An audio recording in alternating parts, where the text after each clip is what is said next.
Listen, I'm going to hit you with some truth you probably don't want to hear. Getting older hits harder than some shots I've taken in the octagon. One day you wake up, you're crushing workouts. You're feeling great. Another day you wake up, you're sore, you're stiff, your hair's thinning. But I'm here to tell you, aging does not have to suck. That's where Bubs Naturals collagen peptides come in. So your body's naturally will stop making collagen in about your mid-20s. Collagen is the protein that holds you together. It's literally the glue of your body. But with Bubs, you're one step closer to smoother skin, better recovery, stronger joints, and hair that doesn't quit. Guys, it's easy. I scoop it into my coffee. I'll scoop it into my water, whatever. There's no taste. You don't even know. It's just clean, effective fuel. And let me tell you the best part. Bubs is a tribute to Navy SEAL Glenn Bub Doherty, a hero who gave his life in Benghazi, and 10% of profits go to charity. By the way, Health.com named this the best collagen of 2024. Over 100,000 customers already trust it, including me. So here's what you do. Go to bubsnaturals.com. Use the code Chael. That's going to get you 20% off. Or just click on the link below and at checkout, let them know our show sent you. Michael Bisping has called BS on the rumor that Francis Ngannou will be fighting Jake Paul. All right, guys, I said that to get your attention, but let's start over here just in case you're not understanding. There's a rumor going around that Tank Davis may not make it to the Jake Paul fight. Now, I got to tell you, for me, that's irritating and that's weird. A rumor can last, particularly in today's social media, for about an hour, and then we call Tank Davis or we call Jake Paul, we call somebody that's involved, and we ask, is this accurate? Well, we've done all of those things, and we still don't have clarity on the answer. The way that the story goes, to the best of the understanding over here of the researchers at Bad Guy Inc., is that Tank Davis has a potential pending legal issue.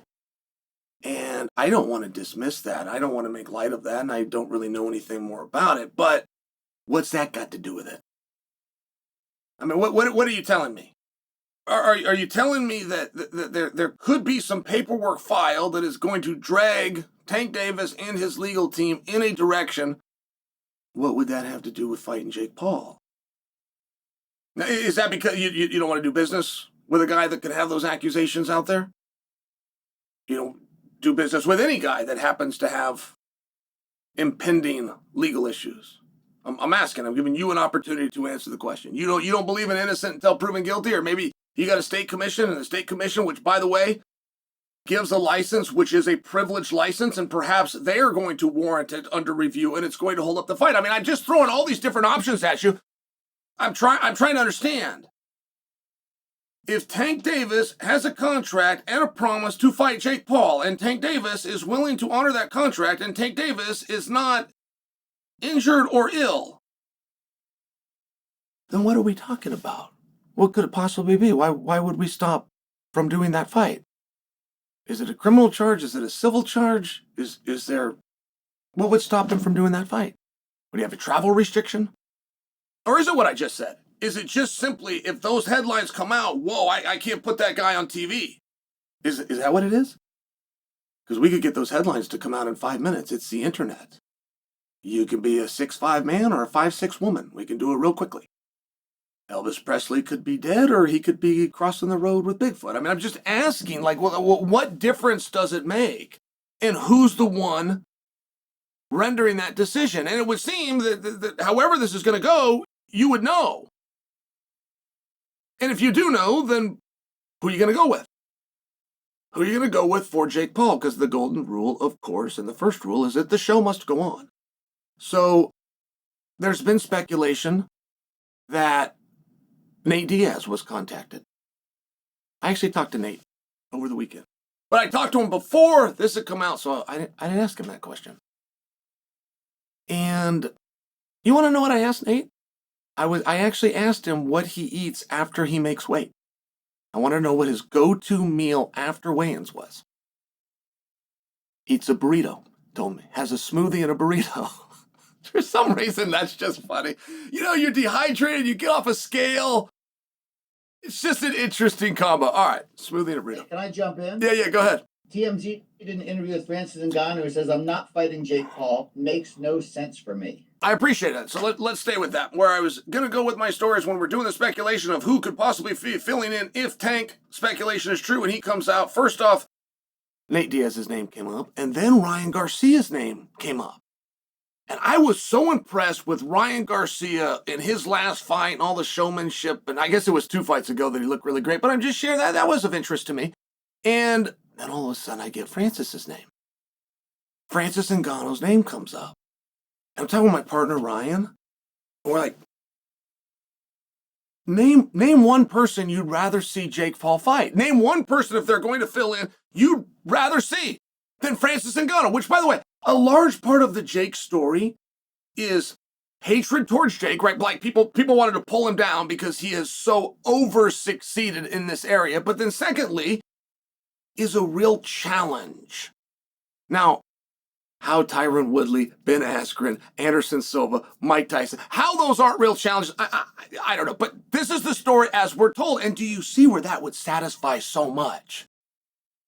Do you see where that would force even the biggest hater to be quiet? So my partner Ryan and I are talking about this. We're like, my goodness, Francis Ngannou solves the problem. Well, so just in, that was Ryan's voice that you heard. TMZ right now has released a statement from Francis, and he says, that would make absolutely no sense for me. All right. I've gone my separate ways from Francis, right? I really have. I can't make any money with Francis.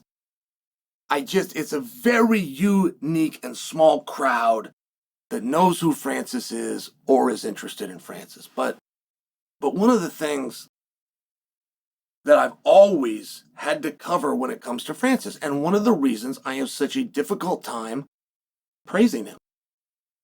One of the reasons, when I make a piece on him, it's very hard for me to be complimentary. It is because he has a colossal misunderstanding of what it is that we're doing in this business. And it's impossible to convince him otherwise because he's been so wildly successful in this business. And I try to level with him without hurting his feelings. I say, Francis, you did not make $10 million. Yes, I did, Chael. Yes, I did. I made $10 million to fight Tyson Fury. Francis, you did not. You did not make $5 million when you signed with the PFL. Yes, I did, Chael. I got a signing bonus. I got $5 million. Francis, you did not make $12 million when you fought Anthony Joshua. Yes, I did, Chael. I made $12 million. No, Francis, you were given that money.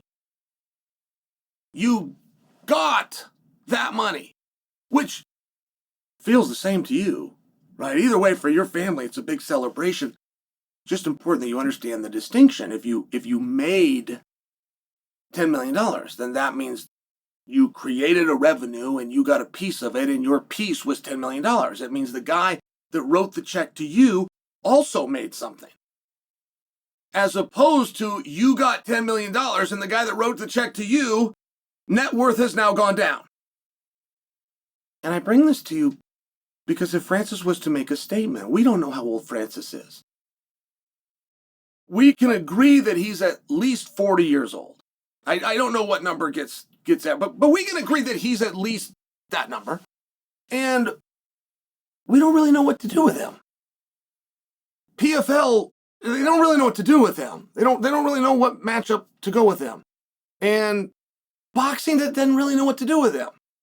And Francis doesn't really know which he wants to do. He doesn't really know is, I'd rather box or would I rather go over here. And the bottom line, and the one thing that Francis has done a remarkably good job of, whether he understands the business or not, whether he's a boxer or an MMA fighter or not, whether he's really great or he's not, he's found a way to perform and to be given a lot of money to do it. And that's the only thing that needs to make sense.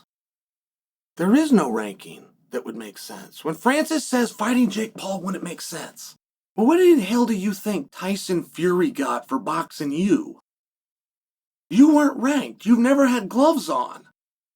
People couldn't spot you. They aired the fight at 11 in the morning Pacific time because they knew nobody was going to watch it. These aren't mean things from me. this is a reality, but Tyson Fury knew there was a check, and I'm here to get the check. And my job, for something to make sense, is the biggest check against the easiest opponent. So this is where this made sense. You then, after the Tyson Fury fight, you now had never done it before. You've now done it, but you've never won. So now imagine you're Anthony Joshua. Anthony Joshua's got to fight a guy that's not only not ranked, he's not only not won, he's never done it where the other guy didn't win, right? And I get that it's 0-1. I get that there's more to the story, but we're talking about making sense. So I'm saying if you're staring at this and you're looking down but Anthony Joshua did it. And it was another one that they aired at 11 in the morning because they knew that nobody was going to watch it. But there was a part of the world and it was entertainment and somebody wanted to see it and it made sense because it made dollars. And I literally just got done looking at this and discussing with my partner, Ryan, wow, I can't think of anything cooler. I cannot think of anything I would rather see Jake and Francis do. We're literally celebrating Francis when Francis comes out and lets us know that he's not going to do it because it doesn't make sense. So, of the two of us, did I just make fun of Francis, or did Francis, who just took an idea that I loved and said it was a bad idea, did he just make fun of me?